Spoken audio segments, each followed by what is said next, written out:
ಇಲ್ಲಿ ನಾವು ಡ್ಯಾಶ್ಬೋರ್ಡ್ ಮೀಟರ್ಗಳು ಮತ್ತು ಎಚ್ಚರಿಕೆ ದೀಪಗಳ ಕುರಿತು ಕಲಿಯುತ್ತೇವೆ.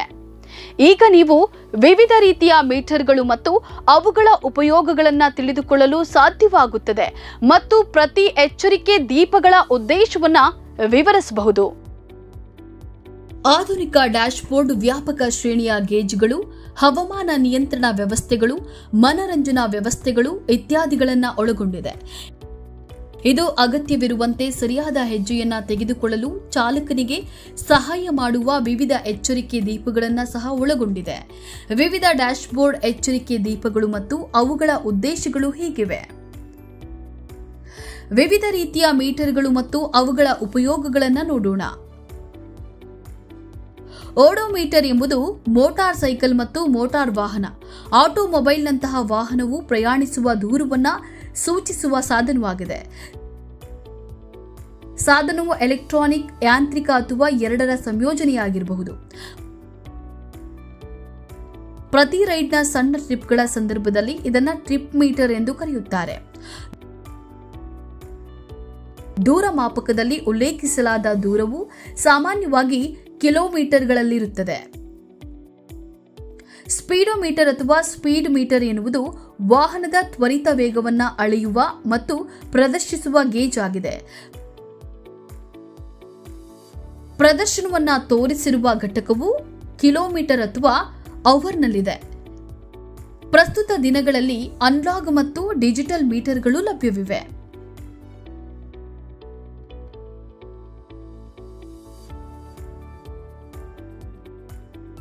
ಬಲ್ಬ್ ಇಂಡಿಕೇಟರ್ ನೀವು ಡೆಡ್ ಬಲ್ಬ್ ಅನ್ನ ಹೊಂದಿದ್ದೀರಿ ಎಂದು ತೋರಿಸುತ್ತದೆ.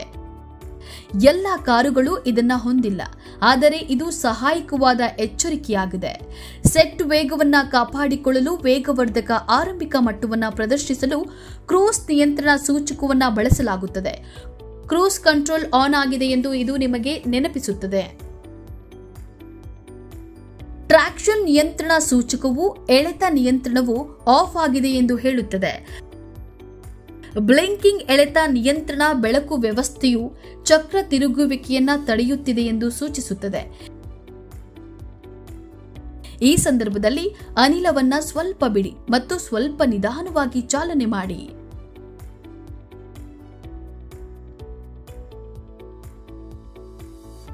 ಸ್ಥಿರತೆ ನಿಯಂತ್ರಣ ಸೂಚಕವು ಸ್ಥಿರತೆಯ ನಿಯಂತ್ರಣವನ್ನು ಆಫ್ ಮಾಡಲಾಗಿದೆ ಎಂದು ಸೂಚಿಸುತ್ತದೆ. ರಸ್ತೆಯಲ್ಲಿ ಅದನ್ನು ಆಫ್ ಮಾಡಲು ಹೆಚ್ಚು ಕಾರಣವಿಲ್ಲ, ಆದರೆ ಕೆಲವು ಕಾರುಗಳು ಇದಿಲ್ಲದೆ ಹೋದರೆ ತೇವದಲ್ಲಿ ಅಪಾಯಕಾರಿಯಾಗಿರಬಹುದು.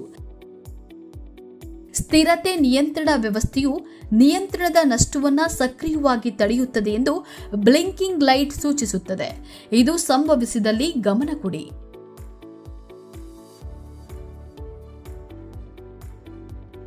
ಸೆಂಟರ್ ಡಿಫರೆನ್ಷಿಯಲ್ ಲಾಕ್ ಅಥವಾ 4HI ಅಥವಾ LO ಕೇಂದ್ರ ಡಿಫರೆನ್ಷಿಯಲ್ ಆನ್ ಅಥವಾ ಪಾರ್ಟ್ ಟೈಮ್ 4 ವೀಲ್ ಡ್ರೈವ್ ಹೊಂದಿರುವ ಕಾರನ್ನು ತೊಡಗಿಸಿಕೊಂಡಿದೆ ಎಂದು ಸೂಚಿಸುತ್ತದೆ. ಅರೆಕಾಲಿಕ ಆಲ್ ವೀಲ್ ಡ್ರೈವ್ ರಸ್ತೆಯ ಬಳಕೆಗೆ ಉದ್ದೇಶಿಸಿಲ್ಲ ಮತ್ತು ಅದನ್ನು ಡ್ರೈ ಟ್ರಾಮರ್ನಲ್ಲಿ ಚಾಲನೆ ಮಾಡುವುದು ಬೈಂಡಿಂಗ್ ಮತ್ತು ಇತರ ಸಮಸ್ಯೆಗಳನ್ನು ಉಂಟು ಮಾಡಬಹುದು. ಸಾಮೀಪ್ಯ ಸಂವೇದಕ ಸೂಚಕ.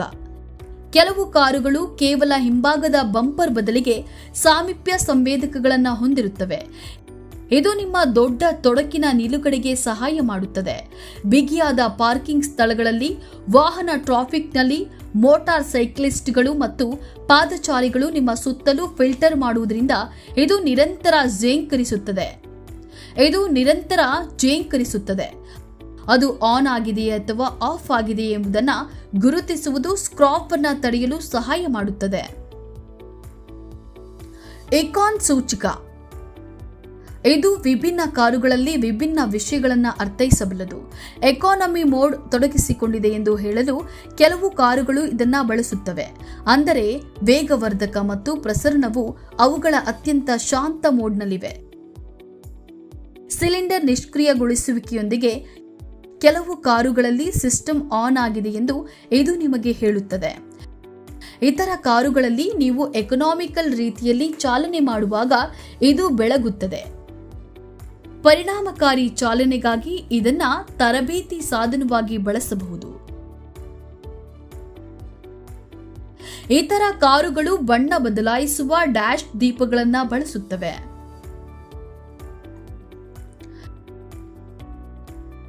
ಎಲೆಕ್ಟ್ರಿಕ್ ಪವರ್ ಸ್ಟೀರಿಂಗ್ ಸೂಚಕ.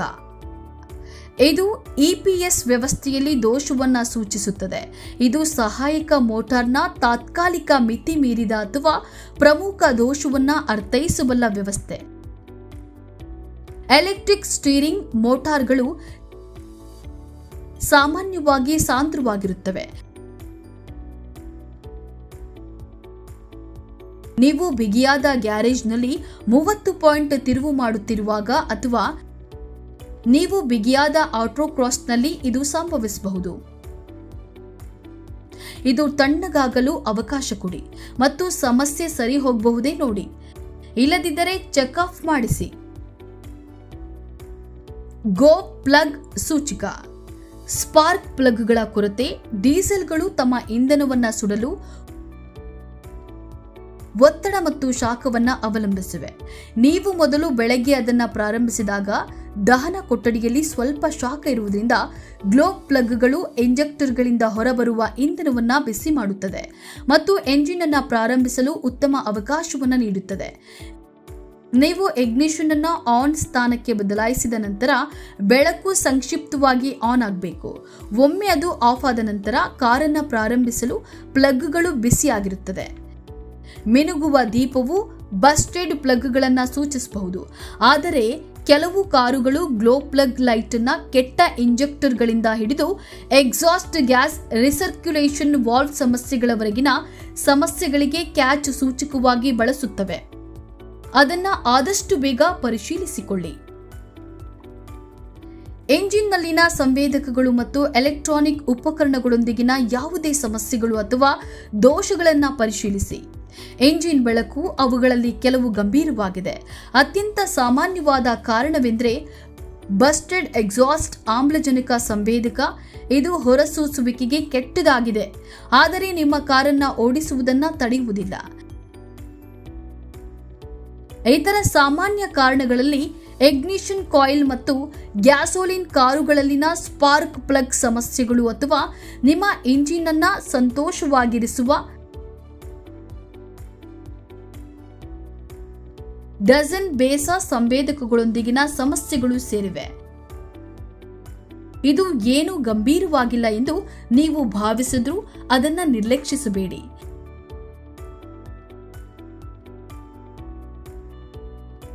ನಿಮ್ಮ ಕಾರನ್ನು ಆದಷ್ಟು ಬೇಗ ಡಯಾಗ್ನೋಸ್ಟಿಕ್ ಸ್ಕ್ಯಾನ್ಗೆ ಒಳಪಡಿಸಿ.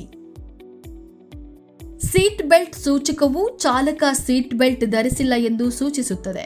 ಹೊಸ ವಾಹನಗಳಲ್ಲಿ ಸೀಟಿನಲ್ಲಿರುವ ತೂಕ ಸಂವೇದಕಗಳು ಯಾರಾದರೂ ಕುಳಿತಿದ್ರೆ ತಿಳಿಸುತ್ತವೆ. ಆಗ ಪ್ರಯಾಣಿಕರಿಗೆ ಎಚ್ಚರಿಕೆಗಳು ಕಾಣಿಸಿಕೊಳ್ಳುತ್ತವೆ.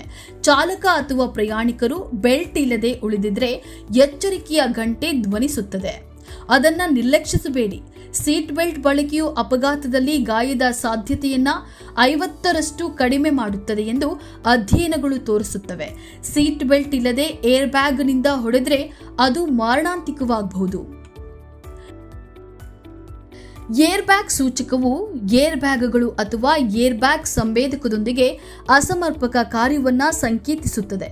ಇದರರ್ಥ ಅವರು ಅಪಘಾತದಿಂದ ಪಾರಾಗಬಹುದು. ಬ್ರೇಕ್ ಇಂಡಿಕೇಟರ್ ಸಿಗ್ನಲ್ಗಳು ವಾಹನ ನಿಲುಗಡೆ ಬ್ರೇಕ್ನಲ್ಲಿ ತೊಡಗಿರುವಂತಹ ಹಲವಾರು ವಿಷಯಗಳನ್ನು ಸೂಚಿಸುತ್ತವೆ.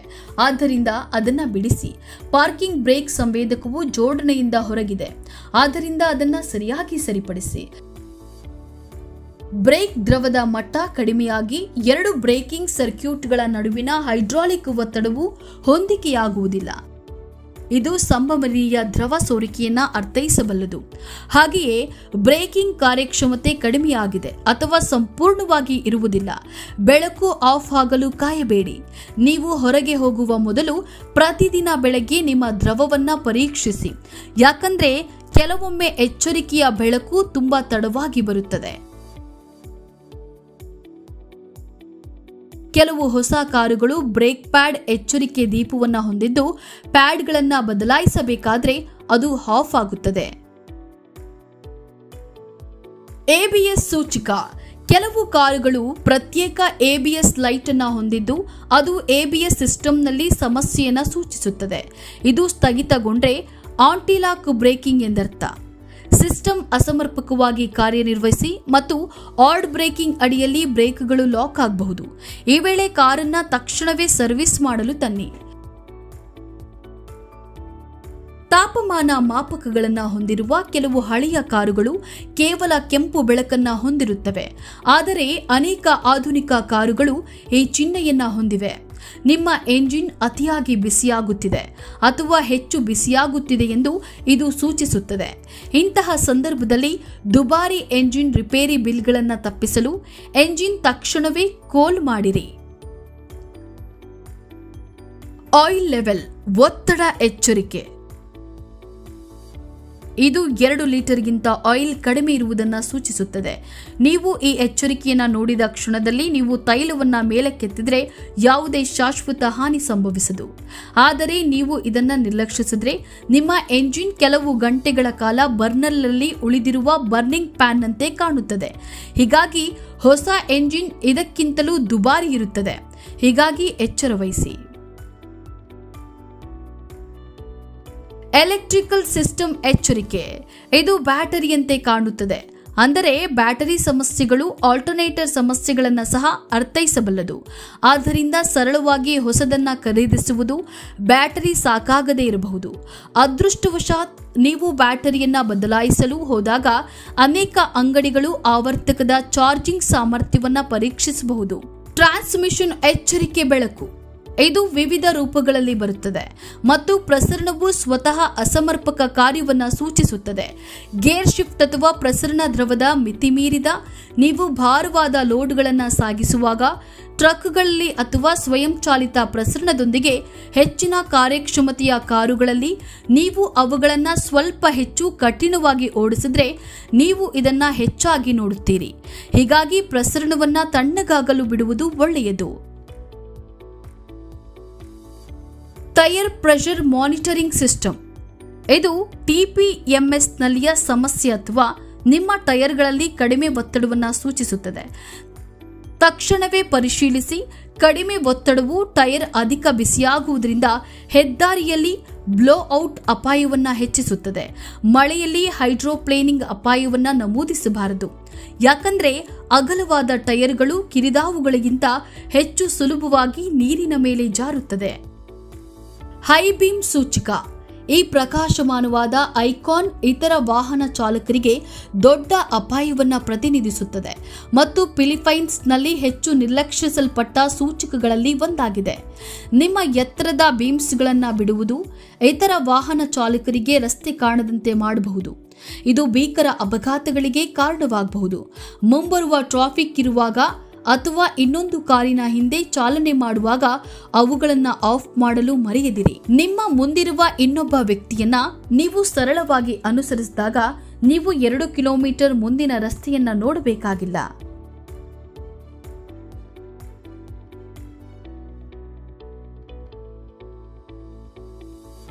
ಮೇನ್ ಸ್ವಿಚ್ನಲ್ಲಿ ಕೀಯನ್ನ ಸೇರಿಸಿ ಮತ್ತು ಕೀಲಿಯನ್ನ ಆನ್ ಸ್ಥಾನಕ್ಕೆ ತಿರುಗಿಸಿ. ಡ್ಯಾಶ್ಬೋರ್ಡ್ನಲ್ಲಿ ಎಚ್ಚರಿಕೆ ದೀಪಗಳನ್ನು ಗಮನಿಸಿ ಮತ್ತು ಗಮನಿಸಿ. ಬ್ಯಾಟರಿ ದೀಪಗಳು ಕೆಂಪು ಬಣ್ಣದಲ್ಲಿ ಹೊಳೆಯುತ್ತವೆ. ಇದು ಬ್ಯಾಟರಿ ಡಿಸ್ಚಾರ್ಜ್ ಮಾಡುವುದನ್ನು ಸೂಚಿಸುತ್ತದೆ. ಎಂಜಿನ್ ಆಯಿಲ್ ಲೈಟ್ ಕೆಂಪು ಬಣ್ಣದಲ್ಲಿ ಹೊಳೆಯುತ್ತದೆ. ಇದು ತೈಲ ಕಡಿಮೆ ಇದೆ ಅಥವಾ 0 ಎಂದು ಸೂಚಿಸುತ್ತದೆ. ಪಾರ್ಕಿಂಗ್ ಬ್ರೇಕ್ ಲೈಟ್ ಕೆಂಪು ಬಣ್ಣದಲ್ಲಿ ಹೊಳೆಯುತ್ತದೆ. ಸೀಟ್ ಬೆಲ್ಟ್ ಲೈಟ್ ಕೆಂಪು ಬಣ್ಣದಲ್ಲಿ ಹೊಳೆಯುತ್ತದೆ. ಪಾರ್ಕಿಂಗ್ ಬ್ರೇಕ್ ಅನ್ನು ಬಿಡುಗಡೆ ಮಾಡಿ. ಈಗ ಬೆಳಕನ್ನು ಕೆಂಪು ಬಣ್ಣದಲ್ಲಿ ತೋರಿಸಲಾಗಿಲ್ಲ ಎಂದು ಸೂಚಿಸುತ್ತದೆ. ಸೀಟ್ ಬೆಲ್ಟ್ ಅನ್ನು ಸರಿಯಾಗಿ ಧರಿಸಿ. ಈಗ ಬೆಳಕು ಕೆಂಪು ಬಣ್ಣವನ್ನು ತೋರಿಸಿಲ್ಲ ಎಂದು ಸೂಚಿಸುತ್ತದೆ. ಎಂಜಿನ್ ಆಯಿಲ್ ಎಚ್ಚರಿಕೆಯ ಬೆಳಕನ್ನು ಗಮನಿಸಿ. ಅದು ಹೊಳೆಯದಿದ್ರೆ ತೈಲ ಪಂಪ್ ಕಾರ್ಯನಿರ್ವಹಿಸುತ್ತದೆ ಎಂದರ್ಥ. ಟ್ಯಾಕೋಮೀಟರ್ ಓದುವಿಕೆಯನ್ನ ಗಮನಿಸಿ. ವಾಹನ ಚಾಲನೆಯಲ್ಲಿರುವಾಗ ದೂರಮಾಪಕ ರೀಡಿಂಗ್ ಗಮನಿಸಿ. ಟ್ರಿಪ್ ಮೀಟರ್ ಓದುವಿಕೆಯನ್ನ ಗಮನಿಸಿ. ಡ್ಯಾಶ್ಬೋರ್ಡ್ ಮೀಟರ್ಗಳು ಮತ್ತು ಎಚ್ಚರಿಕೆ ದೀಪಗಳ ಕುರಿತು ನಾವು ಈ ಸೆಷನ್ನ ಅಂತ್ಯವನ್ನ ತಲುಪಿದ್ದೇವೆ. ಈಗ ನೀವು ವಿವಿಧ ರೀತಿಯ ಮೀಟರ್ಗಳು ಮತ್ತು ಅವುಗಳ ಉಪಯೋಗಗಳನ್ನು ತಿಳಿದುಕೊಳ್ಳಲು ಸಾಧ್ಯವಾಗುತ್ತದೆ ಮತ್ತು ಪ್ರತಿ ಎಚ್ಚರಿಕೆ ದೀಪಗಳ ಉದ್ದೇಶವನ್ನ ವಿವರಿಸಬಹುದು.